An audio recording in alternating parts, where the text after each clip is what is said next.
ভারতের শত্রু হচ্ছে যারা ভারতের শত্রু তারা বাংলাদেশে ঘাঁটি নিচ্ছে, সারা বিশ্বের সমীহের কাছে ভারত একটা অন্য জায়গায়। এবার কি ইউনিসকে জবাব দেওয়ার সময় এসছে? দেখুন, ভারতের বিদেশ মন্ত্রী ঢাকায় গিয়ে ভারতের যাবতীয় উদ্বেগের কথা তদারক সরকারের উপদেষ্টার কাছে জানিয়ে এসছেন, সে দেশের বিদেশ উপদেষ্টার কাছে জানিয়ে এসেছেন। সুস্থির বাংলাদেশ, সুন্দর বাংলাদেশ ভারতের জন্য, বাংলাদেশের জন্য এবং উভয় দেশের জন্যই ভালোর দিক। কিন্তু বাংলাদেশের সরকার যদি সে দেশের অস্থিরতা কমাতে না পারে, বাংলাদেশের হিন্দু নির্যাতন যদি চলতে থাকে, তাহলে ভারত সরকার এবং ভারতীয় জনতা পার্টি বিবৃতি দিয়ে জানিয়েছে সে দেশের সংখ্যালঘু তথা হিন্দু, বৌদ্ধ, জৈন, খ্রিস্টানদের স্বার্থ রক্ষার দায়িত্ব আমাদের উপর আছে। চেষ্টা শুরু হয়েছে কূটনৈতিকভাবে সেই সরকারকে বুঝিয়ে সঠিক রাস্তায় নিয়ে আসা, কিন্তু রাস্তা সঠিক দেখানোর পথ, পন্থা, উপায়, কৌশল ভারতের জানা আছে। বাংলাদেশে যেভাবে জমি দখলের চেষ্টা হচ্ছে, সেখানে বাংলাদেশের ভবিষ্যৎ কি? অন্তর্বর্তী সরকার, নির্বাচিত সরকার, নাকি ইসলামপন্থী সরকার, নাকি গৃহযুদ্ধই শেষ করা? বাংলাদেশের ভবিষ্যৎ নির্ভর করবে ভারতবর্ষের বিদেশ মন্ত্রীর দেওয়া উপদেশ বাংলাদেশ শুনছে কি শুনছে না তার উপর। আমরা কোনো রাষ্ট্রের উপরেই দাদাগিরি করতে চাই না।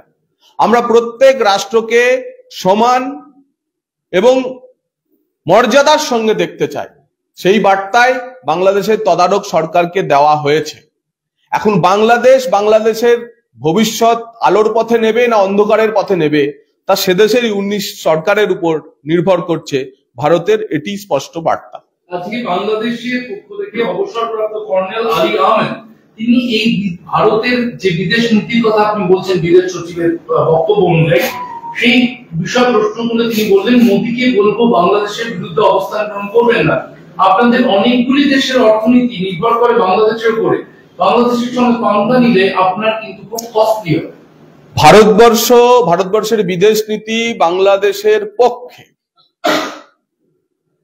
কিন্তু সেদেশের তদারক সরকারকে এখন ঠিক করতে হবে তারা সেদেশের বাংলাদেশিদের পক্ষে না বাংলাদেশিদের বিপক্ষে। ভারত যে দেশটাকে তৈরি করেছে, ভারত সে দেশের স্বার্থবাহী, ভারত সে দেশের উন্নতি চায়। ভারতের সঙ্গে সে দেশের যে ব্যবসা বাণিজ্যের সম্পর্ক, এই অবসরপ্রাপ্ত কর্নেলকে বলবো যে ভারতকে চমকানোর আগে শুধু ট্রেড ডেফিসিটের কথা একটু মাথায় রাখুন, তাহলে নির্ভরতা কোথায় সেটা আপনারা বুঝতে পারবেন। চাইলেও পাকিস্তান, চীন আপনাকে বাঁচাতে পারবে না।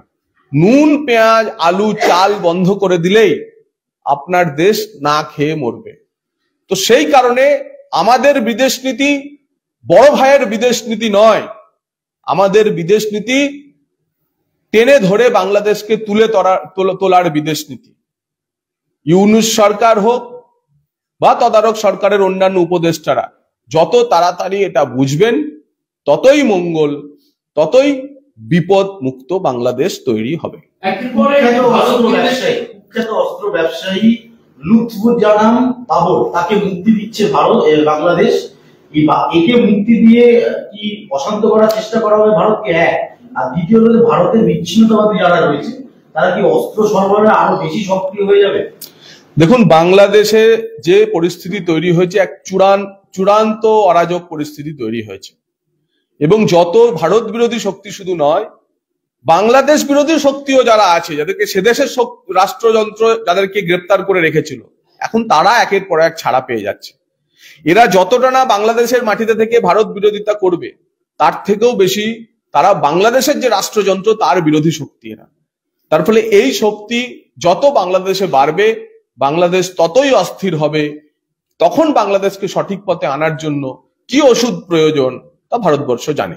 ভারত বিদেশি মন্তব্যের একের পর এক মন্তব্য, এবং এবার একেবারে ছাত্র নেতা তিনি হুঁশিয়ারি দিচ্ছেন নরেন্দ্র মোদীকে, এবং সেখানে বলছেন বৈষম্য বিরোধী ছাত্র নেতা হাসিনা দেশ ছাড়ার সঙ্গে তুলনা টানলেন লক্ষণ সেনের, এবং বললেন যে লক্ষণ সেন পালিয়ে এসেছিল বিক্রমপুর, হাসিনা পালিয়ে গেল আগরতলা। বাংলাদেশের ছাত্রনেতার মন্তব্য, বাংলাদেশের মানুষ উগ্র সাম্প্রদায়িক মোদী বিরোধী, ভারতের জনগণের বিরুদ্ধে নয়, বলছেন এই ছাত্রনেতা। দেখুন, নাবালকের চিত্ত বিনোদন নিয়ে আমাদের কিছু বলার নেই। বাংলাদেশের কোন উৎপটাং ছাত্র নেতা বিশ্বগুরু হিসেবে নিজেকে প্রতিষ্ঠা করা, বিশ্বের অন্যতম নেতা, যার গ্লোবাল রেটিং বিশ্বের অন্যান্য যে কোনো নেতার থেকে বেশি, তার সম্পর্কে মন্তব্য করবে আর তার প্রতিক্রিয়া আমরা বিশ্বের সর্ববৃহৎ দলের প্রতিনিধি হিসেবে দিতে হবে, সেটা আমরা সমীচীন মনে করছি না। তো ওই নাবালক যে কথা বলে তার চিত্ত বিনোদিত হয়, উনি করুন, তার জন্য বাহবা রইল।